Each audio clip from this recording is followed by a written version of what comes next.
Dengan membandingkan kekuatan Indonesia dan Jepang, itu adalah perbandingan bak bumi dan langit.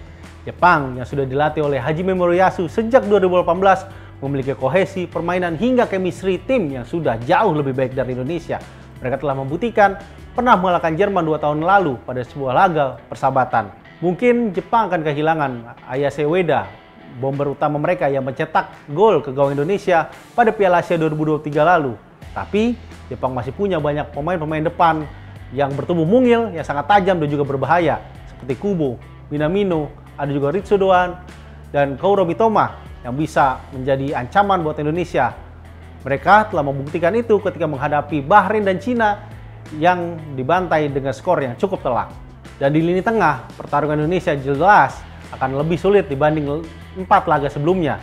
Lini tengah Indonesia yang kemungkinan besar juga masih dipimpin oleh Tom Haye, Ivar Jenner, atau Nathan Joaon. Kamu menghadapi Wataru Endo yang bisa dikenal salah satu gelandang terbaik di Asia saat ini. Meskipun tidak lagi bermain reguler di Liverpool, tapi Endo tetap menunjukkan kepemimpinannya dan juga kualitasnya sebagai pengatur serangan terbaik Jepang saat ini. Di lini pertahanan, Jepang dipimpin oleh kiper yang kini bermain bersama Parma di Serie A Italia, Zion Suzuki, yang menjadi salah satu rekrutan terbaik Parma di awal musim ini. Dengan perbandingan skuad seperti itu, jelas bukan hal yang mudah bagi Indonesia untuk setidaknya merebut 1 poin dari Jepang atau mengikuti jejak Australia yang menahan Jepang di kualifikasi Piala Dunia 2026 kali ini. Tapi Indonesia punya modal dukungan dari lebih dari 70.000 supporter yang akan membadati Stadion Gelora Bung Karno, Senayan, Jakarta, serta bermain di kandang sendiri, dan juga kehadiran pemain-pemain berkualitas seperti Max Hilhers, Jay Itzes, dan juga Rafael Struijk, plus Ragnar Uratmangun yang sudah mencetak gol di klub barunya saat ini.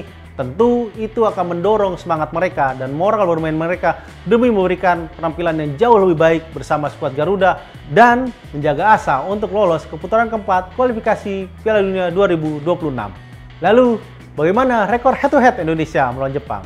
Tentu, Sobat ZQ Score sudah tahu bahwa Indonesia kalah 3-1 pada putaran grup Piala Asia 2023 lalu dari Jepang. Kali itu, Jordi Amat membuat kesalahan di awal laga sehingga Jepang mendapat penalti yang dieksekusi dengan maksimal oleh Ayase Ueda. Namun, sebelum Piala Asia, terakhir Indonesia jumpa dengan Jepang di laga kualifikasi Piala Dunia terjadi pada tahun 1989. Kala itu, Indonesia juga sempat bermain di kandang di Stadion Gelora Bung Karno Senayan menghadapi Jepang pada Mei 1989. Saat itu, Indonesia bisa menahan Jepang dengan skor imbang tanpa gol atau 0-0. Tapi ketika bermain di Jepang, Indonesia kalah 5-0 dari Jepang. Tentu tidak bisa membandingkan kekuatan Jepang pada 1989 lalu, ketika saat itu Jepang masih mencari cara untuk lolos pertama kali ke putaran final Piala Dunia. Saat ini Jepang bisa dikatakan salah satu kekuatan terbaik yang ada di dunia. Mereka setidaknya hanya butuh 3 kemenangan lagi dari sisa 6 laga di putaran ketiga ini demi menjadi tim pertama Asia yang lolos ke babak utama Piala Dunia 2026. Jika melihat kekuatan dan juga potensi, Indonesia paling realistis adalah bisa meraih 1 poin melawan Jepang. Jika kita tidak ingin Indonesia kembali kalah atau menelan kekalahan kedua di grup C. Untuk meraih hasil imbang, Indonesia tentu akan menjadi laga yang super sulit. Setidaknya Indonesia akan bertahan mati-matian seperti yang kita saksikan ketika Indonesia menahan imbang Australia 0-0. Indonesia jelas harus mencari cara dan mencari ramuan mujarab untuk meredam permainan-permainan tajam Jepang yang bersumber dari kedua sisi sayap. Di kanan ada Ritsudoan dan di kiri ada Kaoru Mitoma. Ditambah lagi ada Kubo dan Minamino yang bisa menjadi ancaman berbahaya yang bergerak juga dari kedua sisi sayap. Di sisi lain, Indonesia juga harus banyak belajar dari kelemahan yang kita tampilkan ketika bermain di Cina. Indonesia sangat lemah dalam menjalani transisi, terutama dari transisi positif ke negatif atau dari menyerang ke bertahan. Ini harus diperhatikan dengan baik-baik karena Jepang punya pemain-pemain yang jauh lebih tajam, jauh lebih cepat, dan jauh lebih berbahaya dibandingkan Cina, Bahrain, Australia, dan juga Arab Saudi. Selain itu, Indonesia juga harus bisa mengantisipasi bola-bola mati yang juga menjadi kekuatan Jepang, terutama lewat trio back mereka yang bisa membantu serangan lewat eksekusi bola mati. Cina sudah merasakan itu, mereka kebobolan 2 gol dari Jepang dan juga Bahrain mengalami kebobolan 2 gol juga ketika menghadapi Jepang lewat eksekusi sepak pojok. Seperti kita tahu, Indonesia kebobolan 2 gol melawan Bahrain karena kita lengah menghadapi bola mati. Yang seperti sudah disaksikan oleh fans skuad Garuda selama ini, dalam 2 game terakhir laga tandang kita menghadapi Bahrain dan Cina, kita kebobolan 3 gol lewat eksekusi bola mati.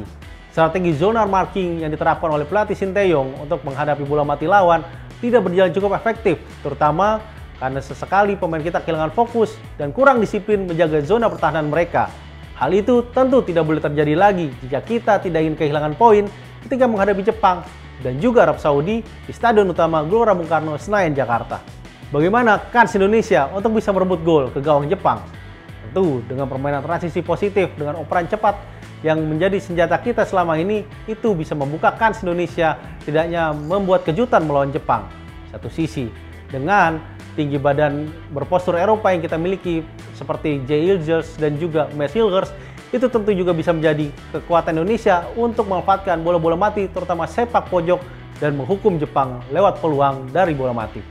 Dan begitu Sobat ZQ Score, mari kita dukung dan kita doakan terus skuad Garuda yang akan menghadapi 2 laga krusial menghadapi Jepang dan Arab Saudi.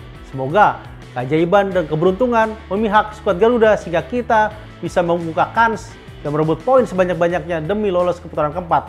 Bahkan itu juga tidak mungkin, bahkan juga bukan hanya mustahil, dengan kondisi saat ini kita bisa mendampingi Jepang lolos langsung ke putaran final Piala Dunia 2026.